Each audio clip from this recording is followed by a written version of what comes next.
खुलुमबाय। गिबियावनो नोंथांमोनखौ आंनि जनालि बर' रादाबाव बयखौबो बरायनानै लाग्रोनाय जाबाय। दिनै 2023 मायथाइनि 9 डिसेम्बर। नोंथांमोननि थाखाय आं फुंबिलिनि गोदान खौरां लानानै फैबावलायबाय।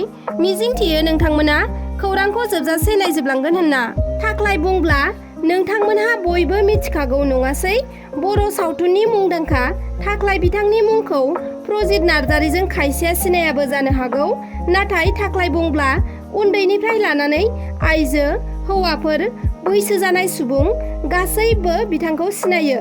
थाख्लाय बिथाङा सासे फावखुंगुरजों लोगोसे आसाम पुलिस बिफानाव साख्रि मावनाय सुबुं। आसाम पुलिसाव साख्रि मावनाय प्रजित एबा थाख्लाय नार्जारी बिथांनि देहाया दासान्दि मोजां नङा। बिथाङा गोब्राब बेरामाव गोग्लैनानै दं। फोरमायथिनाय बायदिब्ला बावैसो सान सिगां बिथांनि देहाया गाज्रि जानायलाय डक्टरजों फाहामथाय लाजाबाय थादोंमोन, नाथाय मोजाङाव फैयाखै। बेबादिनो बिस्थिबार हराव थाख्लाय बिथाङा थै गोबादों आरो गुजुनायजों देहाया लोरबां जादों।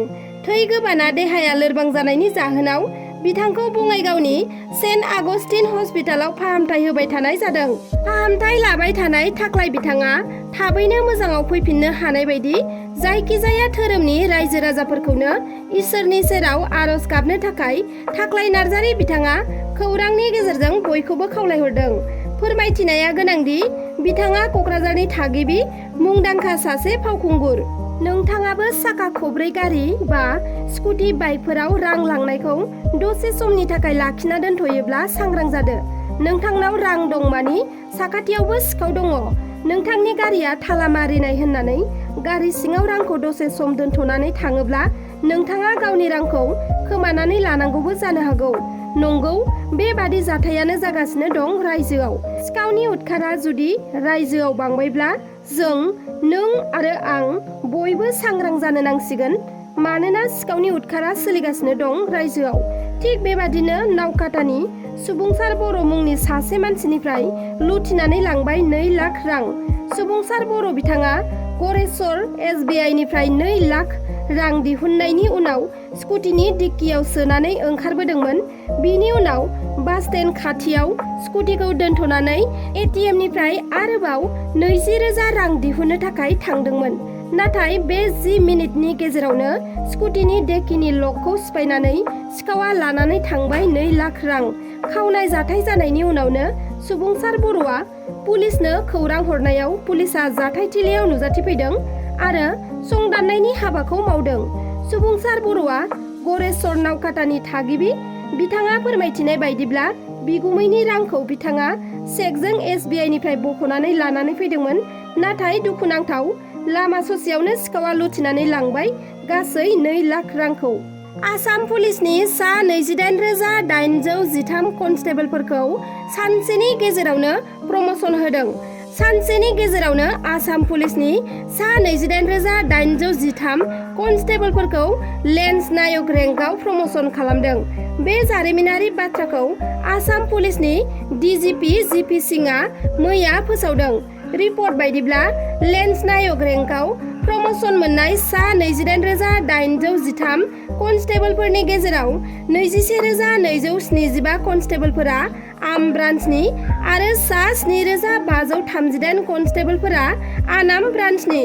मख'नो गोनांदि आसाम पुलिसनि साफ्रोमबो अफिसार आरो कनस्टेबलफोरखौ खमैबो 3 प्रमसन खालामनो थाखाय गिबि मन्त्रि डक्टर हिमन्त बिश्व शर्माया गनायथि होदोंमोन।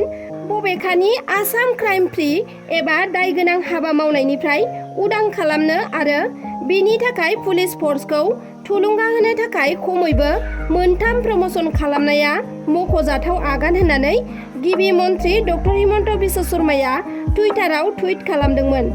आसामाव जाय बिथांमोनहा टेट पास जानानै साख्रि मावबाय थादों आरो जायफोरा स्टेटफुलनि गेजेरजों साख्रि मावबाय थादों बिथांमोनहा बिथांमोननि साख्रिखौ रेगुलार खालामनांगौ होननानै हिमन्त बिश्व शर्मा बिथांजों सावरायहैदोंमोन। बेखौ लानानै हिमन्त बिश्व शर्मा बिथाङा बिथांमोनखौ बुङोदि 2012 मायथाइनिफ्राय जायफोर फोरोंगिरिफोरा कन्ट्राक्चुएलाव साख्रि मावदों बिथांमोननि साख्रिखौ रेगुलार खालामनो नांगौब्ला फोरोंगिरिफोरनो गोदानै एपइन्टमेन्ट होनाय जागोन आरो दा मोननाय दरमाहानिख्रुइ खम बेथन मोनगोन होननानै हिमन्त बिश्व शर्मा बिथाङा बुंदों। कन्ट्रेक्चुयेलाव साख्रि मावनाय फोरोंगिरिफोरा बेबायदिनो थाबाय थायोब्ला गोबां दरमाहा मोनगोन, नाथाय NPS खौ मोननाय नङा होननानै बिथाङा बुंदों। जुदि बिथांमोननि साख्रिखौ रेगुलार खालामनो नांगौब्ला खम बेथन मोनगोन आरो NPS खौ मोनगोन। कन्ट्रेक्चुयेलाव आरो स्टेटफुलाव साख्रि मावग्रा फोरोंगिरिफोरनो बबे मोनसे साख्रिखौ नांगौ बेखौ साननो थाखाय हिमन्त बिश्व शर्मा बिथाङा फोरोंगिरिफोरनो सम होनाय जादों आरो हिमन्त बिश्व शर्मा बिथांनो फोरोंगिरिफोरा फिननायखौ 30 जानुवारि खालारखालि होनो नांगोन। आरो लोगोसे आसामनि स्कुलफोराव ओंखामजों दावदै होनाय जायोमोन, नाथाय बे बारनिफ्राय फरायसाफोरनो सप्ता मोनसेयाव साननै गुर मिथाइ एबा जागारि जाहोनो नांसिगोन होननानै बिथोन होदों। गुर मिथाइया थैफोरखौ साफा खालामो आरो आयरनबो होयो। बेजों लोगोसेनो हजमबो खालामो आरो सुबुंनि देहानि थाखाय जोबोद मोजां।